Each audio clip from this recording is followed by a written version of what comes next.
Leute und herzlich willkommen zu einem neuen Video von uns. Wir sind Anna und Anna und wie ihr schon am Titel erkennen könnt, wollen wir euch erklären, warum viele Koreaner möchten, dass das K-Drama Snowdrop gecancelt wird, also dass es abgesagt wird, dass es gar nicht erst veröffentlicht wird, obwohl die Dreharbeiten dazu ja schon angefangen haben. Ja, und er sollte sogar sehr bald rauskommen schon. Genau, richtig.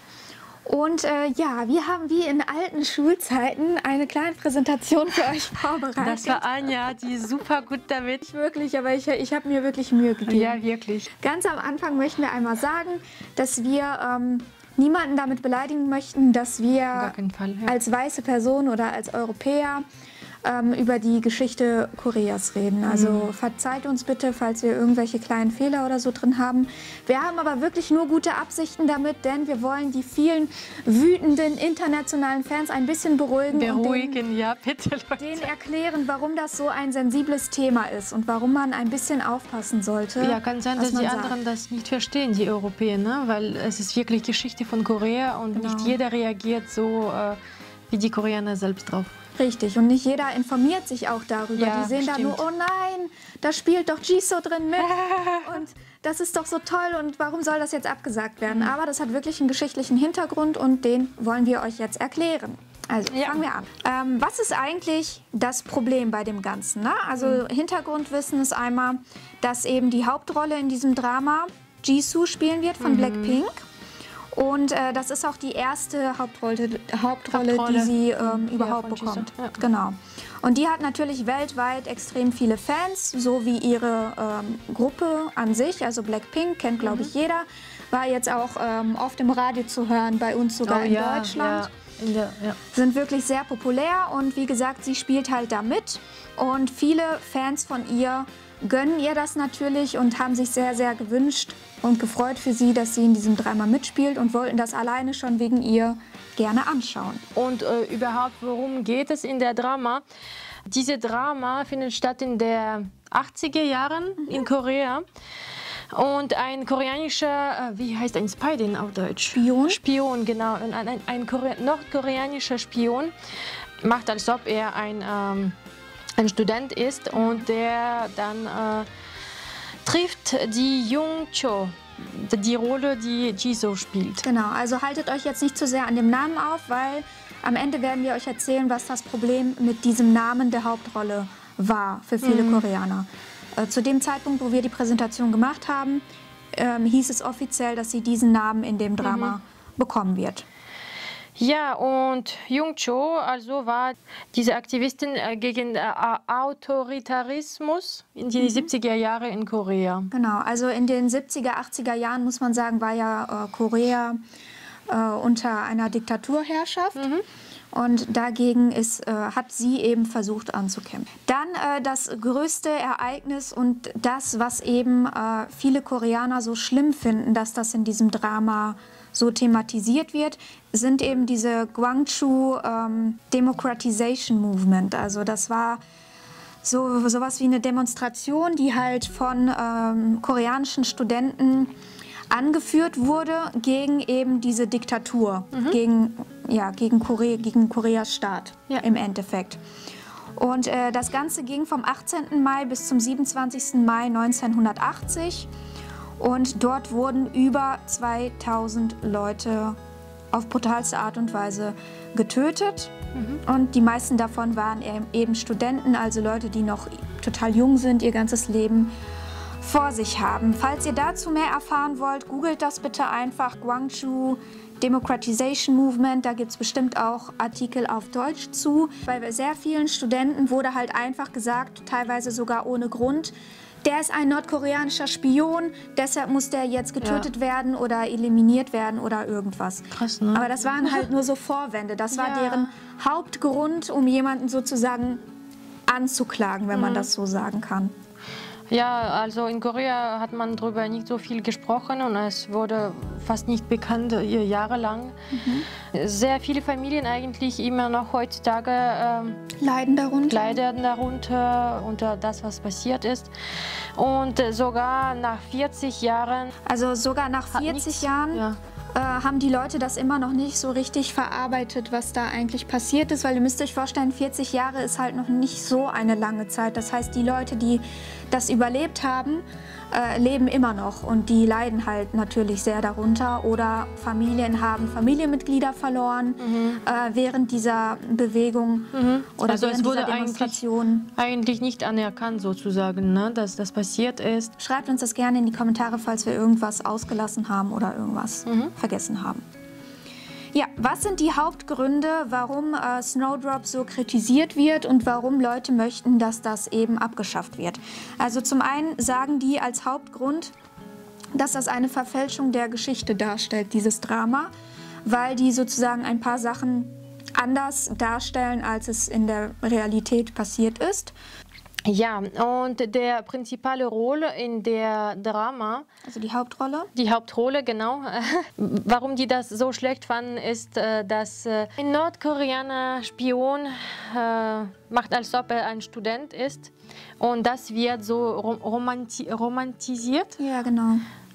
Das mögen die überhaupt nicht, natürlich. Des Weiteren kritisieren die halt, dass dort ein Offizier, ich weiß nicht, ob man das so sagen kann, von einer bestimmten Einheit, diese National Security Agency, NSA, wird in dem Drama als upright and passionate character who follows the rules, also als Mensch, der so sehr tugendhaft ist und alles richtig macht in seinem Leben.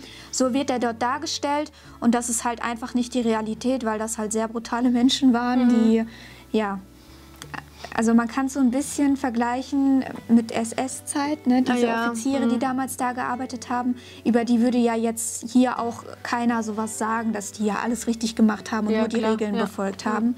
Das ist halt ein großes Problem. Vor allen Dingen, stellt euch vor, ihr seid Überlebender, habt das alles durchgemacht und dann seht ihr ein Drama, wo so eine Person so positiv dargestellt wird. Das ist natürlich schrecklich. Ja, das Hauptproblem für viele Leute und für Anna war es auch der schlimmste Grund sozusagen, dass eben Jisoo, die hat ja dort den Namen bekommen. Youngcho. Youngcho, genau. Und das ist halt eine reelle Person gewesen, die sich da sehr aktiv beteiligt hat an dieser Bewegung. Und die war halt Aktivistin und hat halt wirklich gekämpft und zu der Zeit da, ja, halt gelebt. Und dadurch, dass diese Person eben diesen Namen bekommen hat, in dem Drama könnte das einen schlechten Ruf auf sie werfen, weil in dem Drama, soweit bekannt ist, wird sie diejenige sein, die diesen nordkoreanischen Spion im Studentenwohnheim unterbringt und ihn sozusagen beschützt. Ja. Und das hat halt diese reelle Person damals eben nicht gemacht. Das heißt, ihr Ruf könnte dadurch die Image ändert sich komplett von dieser Person und wird vielleicht wirklich anders genommen. Und ich denke, die jungen Leute, die das anschauen, vielleicht denken, ah ja, das war eine Aktivistin, die so wirklich in der Wahrheit ein Spion... Ja, und das haben halt die Leute kritisiert, haben teilweise Petitionen gestartet und wollten halt dagegen vorgehen, dass dieses Drama im Endeffekt rauskommt. Ja. Und dann hat dieser Sender, der halt, oder ja, diese Produktion von dem Drama, das ist JTBC, hat halt dann so ein offizielles Statement veröffentlicht. Also die haben halt gesagt, dass Snowdrop kein Drama ist, was irgendwie diese Pro-Demokratie-Bewegung schlecht darstellen möchte. Und dass die auf gar keinen Fall auch irgendwie vorhatten, dass nordkoreanische Spione irgendwie verherrlicht werden in dem Drama und auch nicht die Arbeit für diese NSP. Und des Weiteren sagen die halt, dass das ja mehr so Comedy-mäßig oder Satire-mäßig dargestellt wird. Genau, also die sagen halt, dass das mehr so schwarzer Humor so ein bisschen ist und auch Satire-mäßig wollten die einfach darstellen, wie das eben war zu der Zeit, in den 80er Jahren, als eben diese Präsidentschaftswahlen da waren. Dass es genauso halt ein Melodrama ist, was ja das Schicksal von den jungen Menschen, die sich da für die Demokratie eingesetzt haben, zeigen will. Ja, die sagen auch, dass unterschiedliche Sätze wurden ausgerissen von also Teile aus dem Kontext und die ja sozusagen, wenn das aus dem Kontext rausnimmt, dann verliert es ihr Sinn. Ne? Genau, und die haben halt auch gesagt, dass teilweise da Sachen rausgekommen sind, die einfach nur auf Spekulationen basieren. weil das Drama ja noch gar nicht draußen ist und keiner kann genau wissen, worüber da gedreht wird. Also es gibt ja nur so eine Übersicht und die sagen halt, dass da irgendwelche Insider behauptet hätten, dass das und das vorgekommen ist in dem Drama, obwohl das einfach nur reine Spekulationen waren. Ja, dass die sagen, dass diese Drama zeigt ein nordkoreanischer Spion, der die Pro-Demokratie, dass er das anführt, ist komplett unterschiedlich von das, was die Drama eigentlich beibringen möchte. Ja. Und die sagen halt auch, wie gesagt, an dieser Stelle wieder, dass das komplett aus dem Zusammenhang gerissen wurde und dass das reine Spekulationen sind, weil das Drama eben noch nicht rausgekommen ist. Ja, das war das offizielle Statement von JTBC. Und dann, aufgrund der vielen Demonstrationen und Petitionen und so weiter, die halt eben Koreaner dort durchgeführt haben, kam dann am 31. März diesen Jahres kam dann die Nachricht, dass zumindest der Name von Jisoo in dem Drama Snowdrop jetzt geändert wird. Also sie wird nicht mehr den Namen einer reellen Person tragen, sondern einen rein fiktiven Namen, der einfach keiner echten Person gehört hat, die beteiligt war an dieser Bewegung.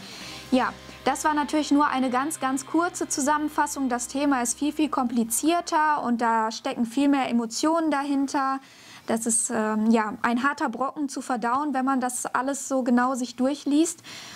Falls ihr Fans seid von Blackpink und ihr gerne wolltet, dass jetzt dieses Drama rauskommt und ihr nicht verstanden habt, warum so viele Koreaner dagegen sind, könnte ich euch wirklich empfehlen, dass ihr euch den koreanischen Film 1987, so heißt der Film, anschaut. Da geht es eben genau um diese ganzen Ereignisse und dann versteht ihr das vielleicht ein bisschen besser, wie emotional und wie sensibel dieses Thema ist und warum so viele Koreaner nicht möchten, dass das einfach zur Belustigung oder zur Unterhaltung von Menschen eingesetzt wird. Ne? Weil mittlerweile werden K-Dram ja nicht mehr nur für Koreaner gemacht.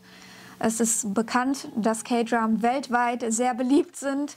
Und da sollte dann Geschichte eines Landes auch wirklich richtig und korrekt dargestellt werden, damit auch Ausländer das einfach verstehen.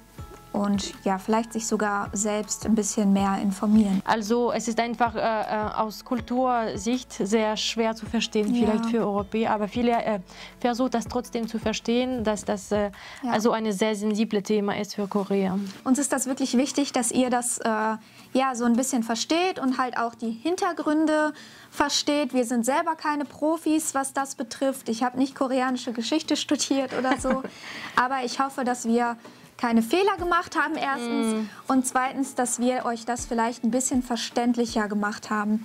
Und ja, das war so unser Anliegen. Ich hoffe, wie gesagt, nochmal an der Stelle, dass wir niemanden beleidigt haben, dass wir darüber reden. Ja, das war's mit dem Video. Ihr wisst, was ihr zu tun habt und so weiter und so fort. Und wir sehen uns dann im nächsten Video. Wir sehen uns. Danke fürs Anschauen. Bye. Tschüss.